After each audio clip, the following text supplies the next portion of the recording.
kayo po ay grabe po kayo. Then, yun nga pala pong fake. Yung pong fake page na nagkakalat. Then, yun pong fake page na Jomcar 18, tawag niyan. Kung ano-ano pong issue. Kung sino-sino pong babae ang pinopost na jowa daw po ni Kalingap Jomar. Which is, hindi naman po totoo. Yes po, hindi po yung totoo po. Si Ate Marian po, si Ate Marian ang nai-issue. Yes po, wakasan na po natin yan mga issue na yan. Enough na po yung issue na yan. O kay Kalingap Jomar na may babae po. Kasi hindi po magagawang mambabae ni Kalingap Jomar kasi napaka yes po, bising tao po yan si Papa Jones. Yes po. Sabihin mo, loyal sa'yo. Aray ko. Yes po, hindi po. Please lang po, stop na po.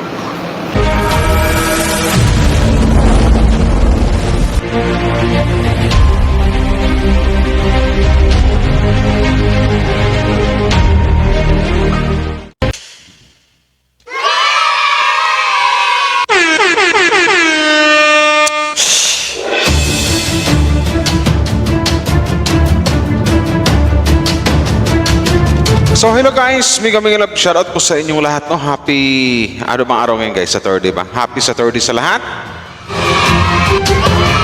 So ito na nga, another video reaction po ang gawin natin ngayon sa panibagong araw na to at panibagong araw na siya. At your service, Mr. Wildlife TV.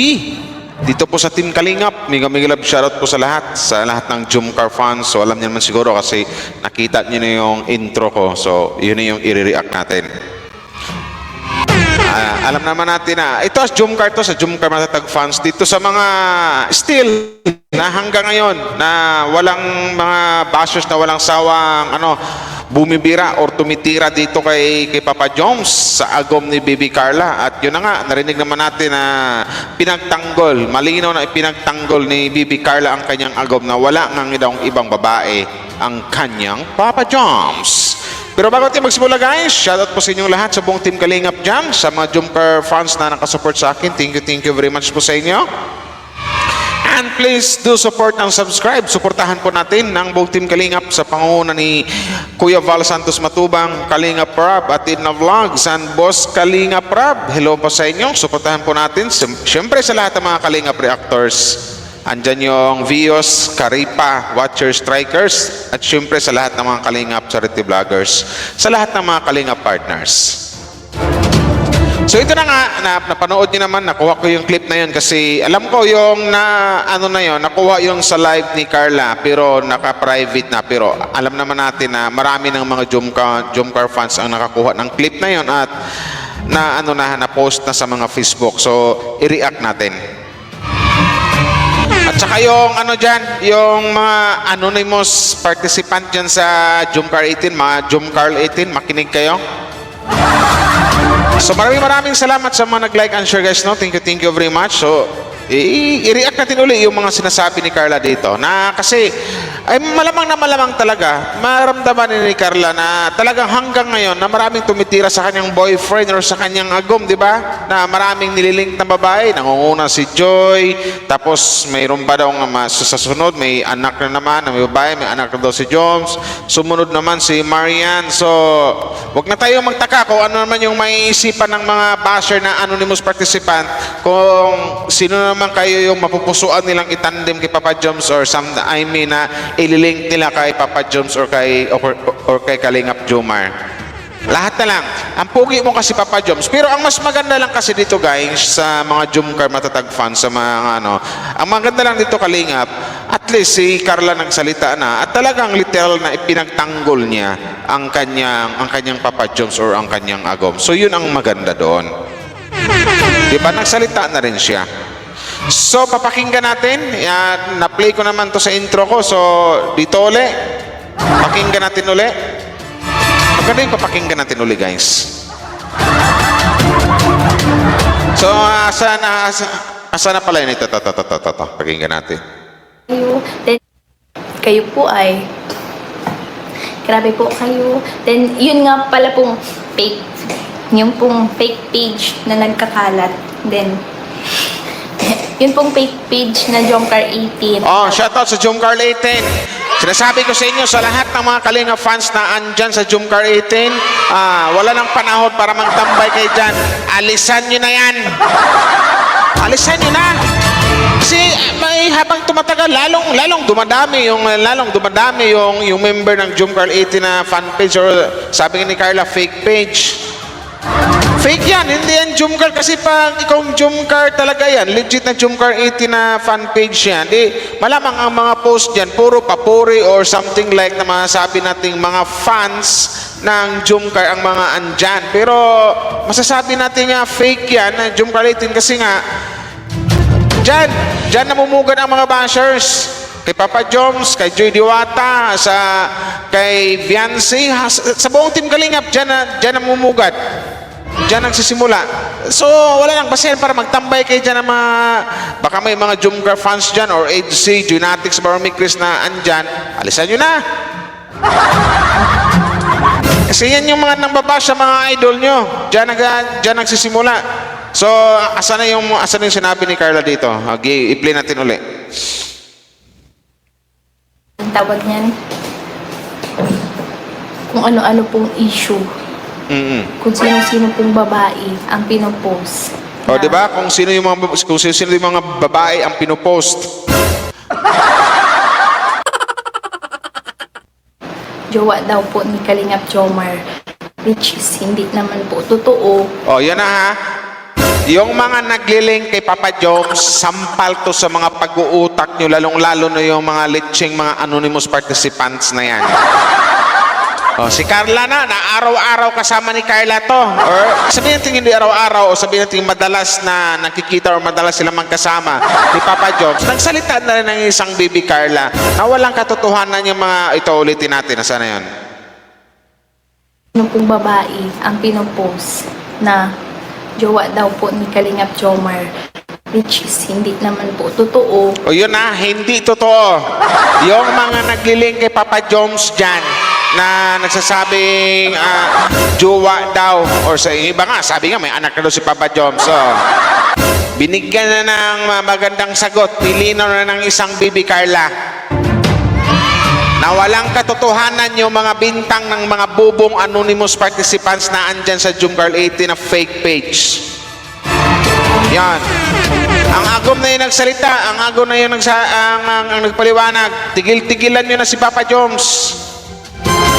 Ano bang mayroon kay Papa Joms, bakit galit na galit kayo? Or something like nagagalit kayo sa kung anong mayroong relasyon ang Jomcar between Carla and Papa Joms.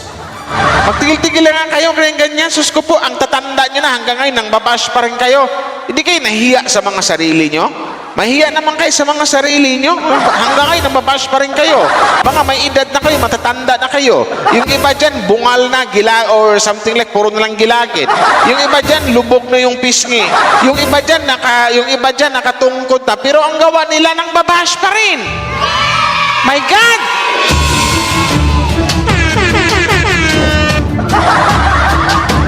Di ba? Sana yan? Yes po, hindi po yung totoo po. Si Ate Marian ang nai-issue. Oh, tama, kasi si Maria naman yung latest na Kalingap Angels na nilink kay Papa Joms eh. Nung una ang ating Joy Diwata. Tapos ngayon naman si Marian. Sino kaya ang susunod na ililink ng mga lynching anonymous participants na yan kay Papa Joms? Sino na naman kaya? Wakasan na po natin yan, mga issue na yan. Enough na po yung issue. Yan. Alam nyo ba mga anonymous, ito sampal to sa inyo ha.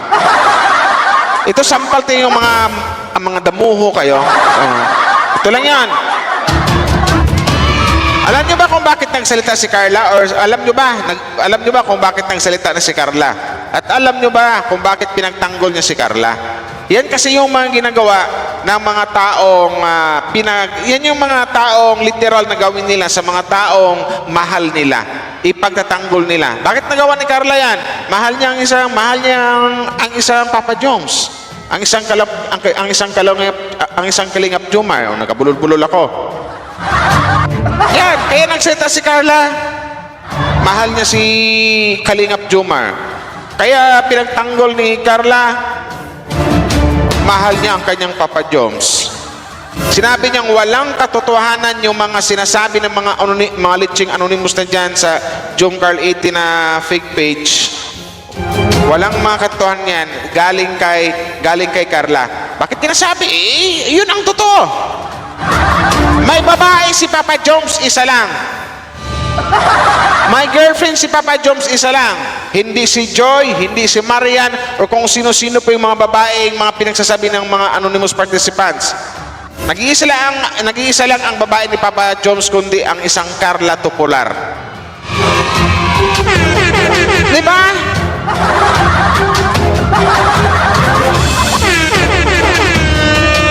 Saan pa dito, Carla? Sige, Carla, hear it! O kay Kalingap Jomar na may babae po. Kasi hindi po magagawang mambabae ni Kalingap Jomar. Kasi Di ba? Hindi po magawang mangbabae ng isang Kalingap Jomar. Kahit doon na lang, hindi ko pa tatapusin yung salita ni yung mga sinasabi ni Carla. Alam nyo na, hindi po magawang mababae ng isang Kalingap Jomar o ng isang Papa Joms kasi nga, sinasabi ko sa inyo. Nako. Hindi magawang something like na hindi magawang mangbabae ng isang tao hanggat mayroon na itong minamahal. Pero pag may mga taong literal na mayroong mga nambabae, yun yung mga hindi nagmamahal o something like walang nagmahal sa kanila. Yung daming kahit may mga asawa na nambabae pa, kahit may mga girlfriend na nambabae pa. Huwag niyong igaya si Jomar doon. Hindi babae raw ang isang Kalingap Jomar. Isa lang yung mahal niya, kulang iba kundi ang isang Carla Bells. Ay, sinasabi ko sa inyo, sasampalin ko yung mga utak ng mga anonymous participants. Puro kayo paninira. Sana yan? yes po, bising tao po yan si Papa Jomar. Napaka Carla. Ulitin mo nga, Carla. Sino? Ulitin mo na. Napaka-loyal. Ano ba? Kasi hindi po magagawang mambabae ni Kalingap Jomar kasi yes.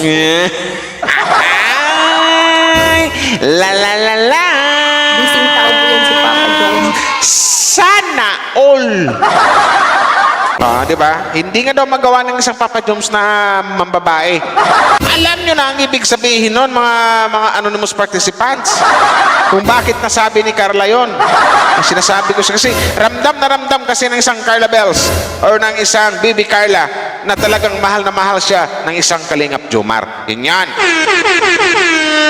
Ulitin mo nga, Carla.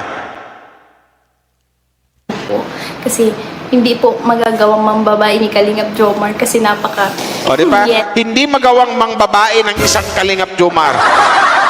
Isang ibig sabihin yan, malaki ang tiwala niya kay Kalingap Jomar. May tiwala siya kay Kalingap Jomar na hindi kayang mababae ni Kalingap Jomar kasi siya lang yung mahal ni Kalingap Jomar.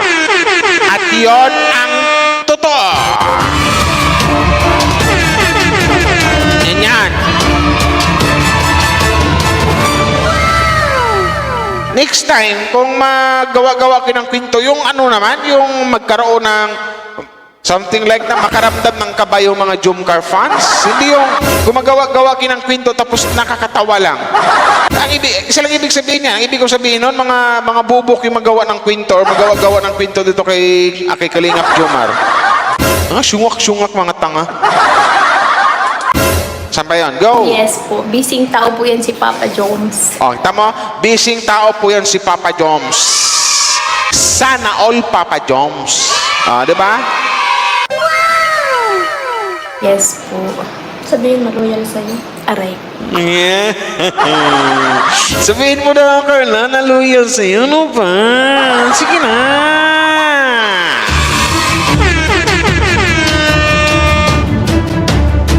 Yan.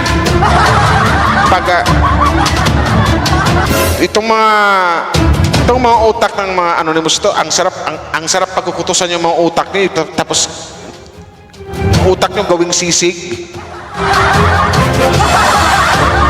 Sana yan? Yes po, hindi po. Please lang po. Stop na po. kayo po ay grabe po kayo. Then, yun nga pala pong Yan nagsalita ng isang Baby Carla. Stop na daw, nakikiusap na si Baby Carla. Huwag nyo nang guluhin. Something like na, huwag nyo nang guluhin kung anong mayroong relasyon sila. Yun lang, huwag nyo nang guluhin, huwag nyo panghimasukan kasi ang kakapalang mukha nyo. Nangihimasok kayo sa mga taong mga taong nagmamahalan, mga taong may relasyon. Huwag nyo nang guluhin. Kasi kahit anong gawin nyo, hindi rin kayo kayang patulan ni Papa Joms. Wala, mga minupos na kayo eh. Kumbaga, tuyong-tuyo na kayo. Laylay na kayo, mga anonymous. Yun lang yun. Narinig niyo naman siguro kung ano yung sinabi ni Carla. Dawin niya ipagtanggol ang isang Papa Joms. Pinasulingan niya na walang katotohanan yung mga sinasabi nyo. Yun lang yun. Hindi babaero or hindi ng babae ang isang Papa Joms. So isang ibig sabihin nun, siya lang yung nag-iisang babae ng kanyang Papa Joms.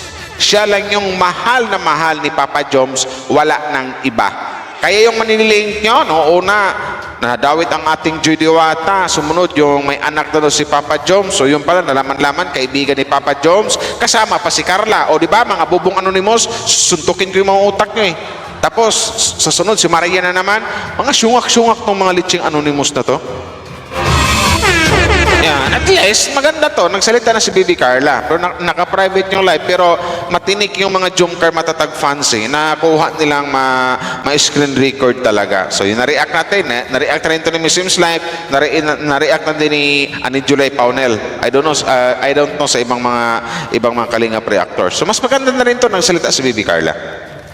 Talagang ano lang, itong ginawa ni Carla, maaaring ikakatuwa to or magdang-talon-talon sa tuwa ang mga Jumcar matatag fans. Kasi isa lang ibig sabihin nito eh. Pinagtanggol ng isang Carla, ang isang Papa Joms, isa lang ibig sabihin yan na talagang espesyal din sa kanyang isang Papa Joms. So pwedeng sabihin natin na mahal din ng isang Baby Carla ang isang Kalingap Jomar.